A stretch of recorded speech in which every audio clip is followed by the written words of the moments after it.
how much should we spend to fight terrorism? Now, I don't need an actual dollar number. I don't need you guys to tell me, well, actually, 12 billion, et cetera, right? But Leon Panetta just recently said, now he's the new Secretary of Defense, said that we need to keep fighting all these wars until we wipe out everybody who's related to terrorism in every country. Makes sense. Al-Qaeda alone, we estimate, is in 70 countries, right? So we've got a long, endless war ahead of us. Now, some people that think Progress have put together some numbers. Now, we're going to talk about how, of course, it's slightly misleading, but it's an interesting number, right? Number of people that have been killed by terrorism last year, 15. Number of people killed by lightning strikes, 29. Number of people killed by dog bites, 34. Okay. Now, it's misleading because, yes, but on the other hand, nearly 3,000 people died on 9/11, and you know, when you look at it worldwide, you know, 13,186 people have died from terrorism. We just didn't suffer much of it here in the U.S., et cetera, right? And by the way, the Americans that we lost through terrorism mainly happened in Afghanistan and Iraq, okay, and one in Uganda. But you know what? On the other hand, I don't have to take off my shoes when I go into an electrical storm. Right, and that's apparently more dangerous. More for the dangerous. Marines. Exactly. And by the way, they would also make the argument, hey, you know what? Part of the reason that a lightning storm is more dangerous is because we're going to fight them and take all these precautions, and you're taking off your shoes, etc. And we knew exactly who those dogs were, and we killed them. So there's a real, But why not attack the dogs where they are before they come to us? Well, that's true. Okay. Yeah. So we have to go after the kennels. Right, exactly. The breeding puppy mills. Right, but when you talk about priorities, you know, 13,000 people died overall in terrorist attacks last year for the whole world, but 18,000 children die every single day from hunger alone, okay?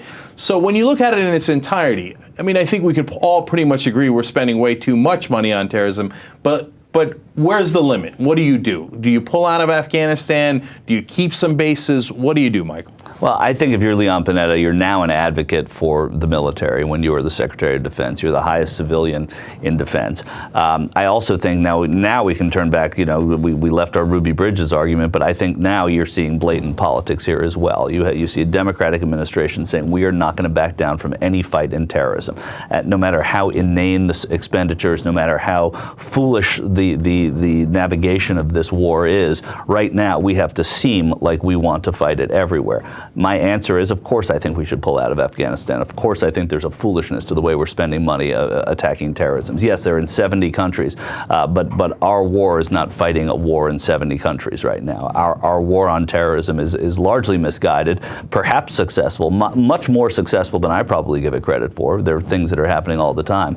But I think this is misguided. I totally understand why Panetta is doing this, and I totally understand why the administration is allowing Panetta to do this. But, you know, Jimmy, doesn't this go to your main point, which is that, you know, as we talked about in the African-American case, well, we can't have a black president actually helping black people because that would seem unseemly, and we can't have a Democrat actually pulling out of wars because that would seem, then he would get criticized. Then what's the point of electing a Democrat? And exactly. What is the point of electing a Democrat? And it's, you know, the question is how much money are we supposed to spend on terrorism? And it's like, well, we've already decided we need to spend less money on teachers in America, right? We're cutting back on tens of thousands left to right, and we don't have enough money for them, but we have enough money to fight terrorism everywhere, which we don't, by the way. We have to borrow the money from the Chinese, which means we're a bunch of capitalists borrowing money from a bunch of communists so we can bring democracy to a bunch of Muslims who don't even want it. Particularly in Afghanistan, it appears. No, and that's a great point that both of you make, which is, you know, why bother electing a Democrat if the Democrat, but this is one Democrat who didn't pull us out of a war when we wanted him to pull us out of a war. I still think that we're not going to get we're going to get the opposite from a Republican. We're going to get a ramping up. And if you're appealing to independent voters, I mean, this is politics. I mean, this is trying to keep a Democrat in office. And I think, listen, I think whatever Leon Panetta is advocating is light compared to what the Perry administration and certainly the Bachmann administration would be advocating. But there's no opposition from the Democrats when Barack Obama ramps up a war in Afghanistan. You're right. One last thing on this.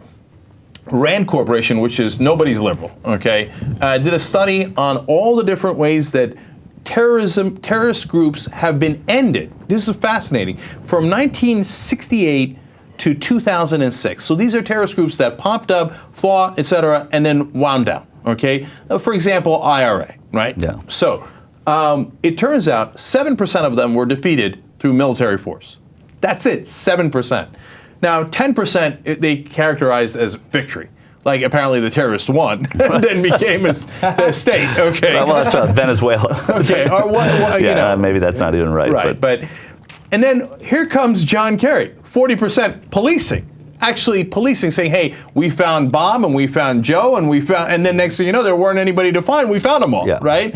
And we prosecuted them and we put them in jail. And 43% was politics, meaning we reached an accord with them. Diplomacy. So, right, and we de-radicalized them, right? And when you look at this chart, you go, whoa, we're obviously spending money in all the wrong places. We should be focusing on policing, politics, etc. Instead, we spend trillions on that 7% military force. So let me. And by the way, 7% to 10%. Apparently, we've lost more than we've won. Right.